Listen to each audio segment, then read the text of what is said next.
This is Smithy.tv. 2, 1. Hey, this is Kenny Robinson with my special guest Marla Vikoski. Right now, I just want to talk about the week that President Obama has had.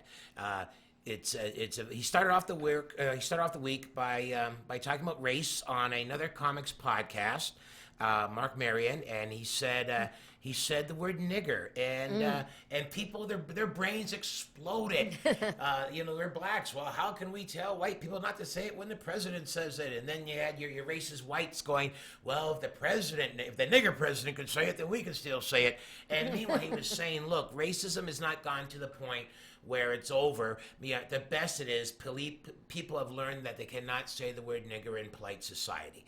So that was using it. And then he had as they referred to it, Obamacare, which could have been called Mitt Romney care. It passed, despite the fact that the Republicans been trying to shoot it down from the very beginning. And then he had to go to South Carolina, where he obviously proved that he had learned a lot of great things while attending Reverend Wright's church in Chicago. He delivered a eulogy, and then he broke down to Amazing Grace. There hasn't been any critics of his singing. In fact, he's the only president that's going to have a show when it's all over. When he's out of office, he's going to Vegas. He's going to do some Al Green. He's going to do Chicago blues. He's going to close with some gospel, maybe even a little bit of R. Kelly music. And then the last straw that broke a lot of backs was when the Supreme Court ruled on same-sex marriage, and Obama was still in South Carolina. And what did he do? He had the lights shine onto the White House to make it the rainbow color. And on Facebook, he had two groups on Facebook. You had those that are pro-gay or gay, or just maybe not Neanderthals, because you have to just be not Neanderthals. That they were celebrating, and then you had the people whose heads were exploding. Right. So, Marla, as we mentioned last segment, you came in about 1980. You were the first. To myself, yeah. Yourself. For the most part, you were the first lesbian comic working in the country. Yep. Kept it quiet. So you were one of the first comics. Never mind your sexuality. Thank you. Never mind Yeah, that. I was. When Yak Yak's opened, I was there. So you were there. So you're a comic. Then you're a woman. Yeah. Then you're a woman-loving woman. Triple threat, baby. You're all of those things. Yeah. So we want to talk pioneers. Yeah. You were cutting down trees before they had axes. Yeah. So so this last week of Obama, everything from what we just mentioned. What's your general feel about it all? It's all positive, but just want to get your spin. It is positive. I was in disbelief. I thought, oh, is this a Photoshop thing? And then it was like, no, the White House really lit the White House with the rainbow flag. And I was like, again, it was like emotionally charged for me and for many people. My heterosexual friend who comes with me to get, she says, Marla, the White House is with the gay flag. And I was like, oh my God. And then I saw that the Empire State Building was. Oh, they did the Empire State Building Yes, too? they I didn't see that. They did. There were all these buildings. And so you'll look it up, Google it. And it was really, I said, I know some people don't like Obama for this and that. I said, but as a woman and as a gay person, I felt represented and helped by him. And I know the Clintons like to say that they've done that, but they started that DOMA thing, and that was horrible, horrific, and don't ask, don't tell. But that was as close to a compromise as they could cut then, as opposed to if you're Okay. gay, you're out. He's a At least fair guy. He's a fair guy He here. said, well, how about you just don't ask him, you don't go around bragging. You know what, but why did it made seem to make things worse. I thought on paper it sounded good, but it didn't. And then people were getting let go from the armed forces. And I don't know, Well, Canadian something armed went forces, bad. you let go for adultery. Well, same thing with American armed forces. If you're But an apparently you can be officer- gay and not be a problem. I don't know if they beat you up afterwards, but you can be gay. It's not Well, American against military, it they to got be more fair. problems now because rape is rampant. And so the Canadian armed forces, we just Unbelievable. can't nail the Americans on that one. Yeah. So to me, Obama, basically, he's acting like, like people saying that, like when I first saw the White House Yeah. had the rainbow, I'm going, look what somebody did. And it wasn't until I seen it on CNN Yeah. when I said, look what this motherfucker's done. Well, how did you feel? I felt it was a spit in the eye of the people that hate that. So to me, Obama's acting like, because he's only got a year and a half So left. it's his last hurrah. It's Is his- this the knife and I'm going to turn it a little bit? No, he's still got more to come. It's his 2-week notice. So he's coming in late. He's saying the E word. He's breaking out in song when he wants to. You know, he changes. The White House ain't been white in 7 years. So now, not only is the White House not white, guess what? It ain't even a primary color anymore. You know, bang, we dropping this shit on you. To me, Obama is saying fuck you to everybody that's fought him. Mind you, though, they did manage to get past that new trades deal that's going to definitely hurt more people than help, I think, in America. But basically, I think he just gave it's like his 2-week notice, and he's going out shooting for everything it's worth. I think it's going to be very exciting. And I hope someone doesn't gun him down when he's no longer president. I think That's a good because America's a cesspool and it's question. evil, and there's a lot of crazies there, and you don't know how crazy and hateful people are. Well, everything can be reversed. Yeah, all you need is one president and then And a new different president. set of judges. Well, you need a couple of judges to die, but in America, that's never a hard thing to make happen. And terrible boating accident that happened there.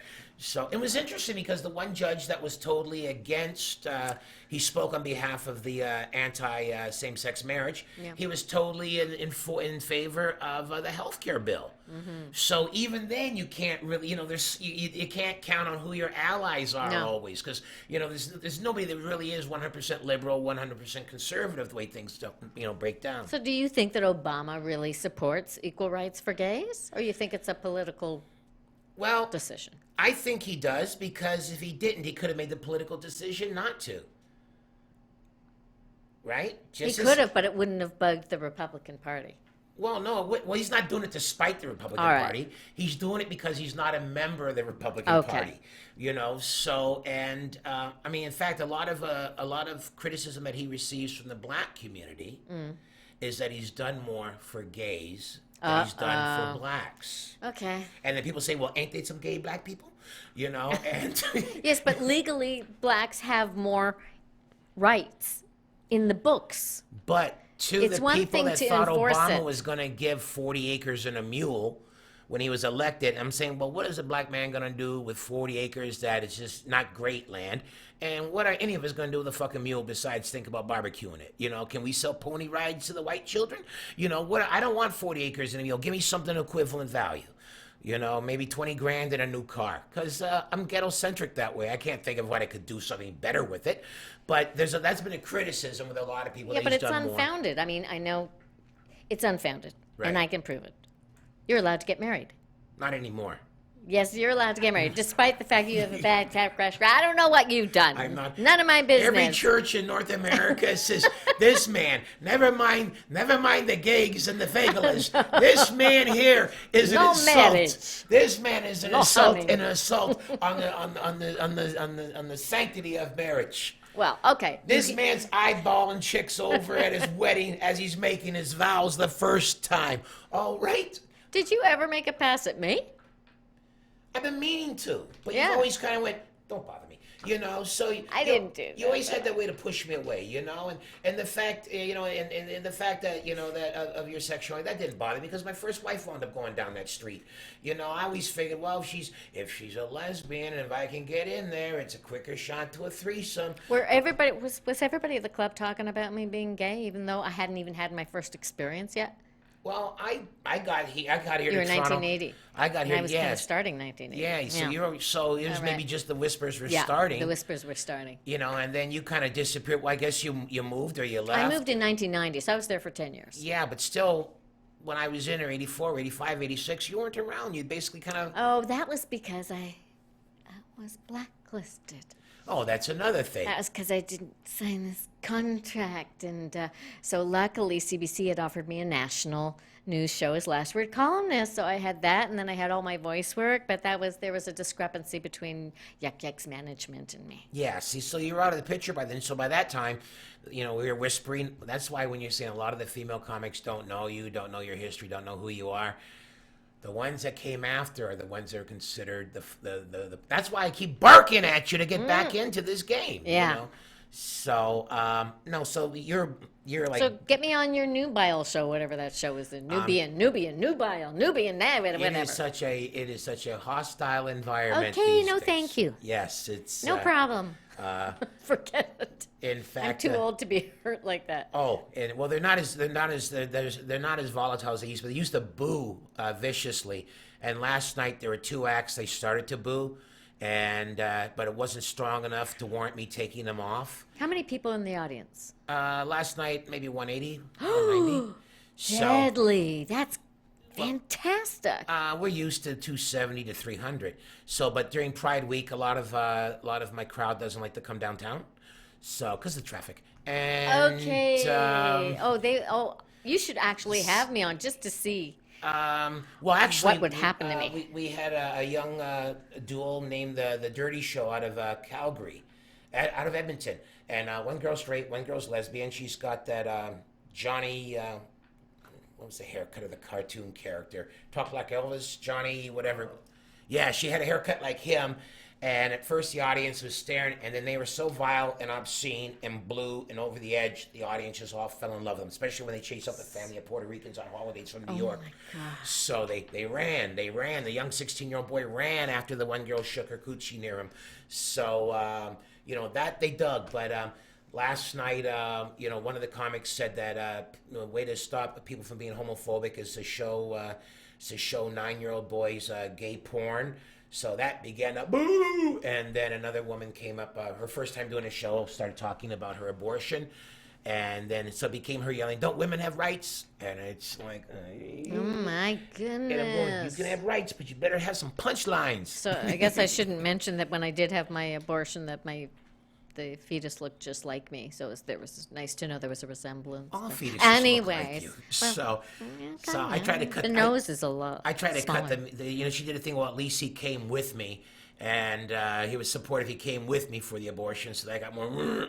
So I kind of tried to put the fire up by saying, well, he was a decent guy. I never did that. I always just handed her 20 for cab fare and told her I'd meet her for lunch in a week. Oh my So God, when the hemorrhaging is over. I've never had anybody have to terminate. So Oh, my anyway, but goodness. unfortunately, our time says we have to terminate this show. So that is so smooth with the segue, huh? Yeah. Just had to terminate. Now it's time that we terminate.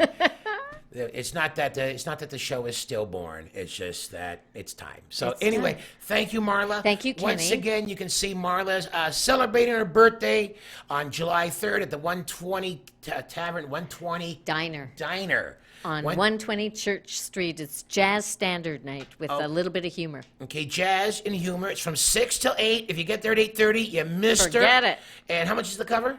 $10. $10. So don't show up there going, "Oh, I didn't know there was a cover." That's it. $10. How is this woman supposed to pay her bills if you don't pay that cover charge? That's right. No guest list, No, even if you've known them 25 years. that's right. That's right. If I go, which I usually got kids' sports, but if I did go, I would pay. Anyway, that's happening this July 3rd. Check her out. Check us out on Smitty TV, and we'll be cutting this again next week. Thanks for checking out, breaking down the news. And now I've said check out so many times, it's time that we checked out.